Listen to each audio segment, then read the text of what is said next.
كيفاش نقطع التيكي ديال مركوب.ema من تطبيق كاش بلس موبيل.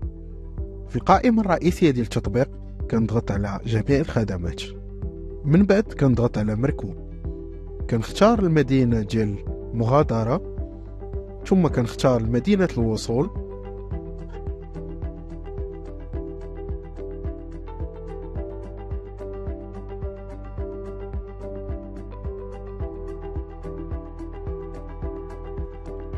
كنحدد التاريخ اللي بغيت نمشي فيه،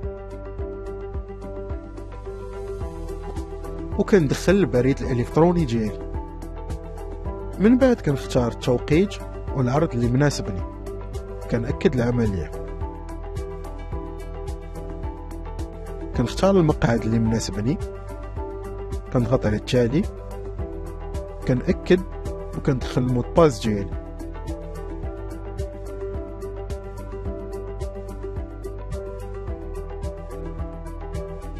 وهنا كنضغط على تحميل الايصال باش يبقى عندي الوثيقه اللي كتثبت انني شريت التيكي ديالي.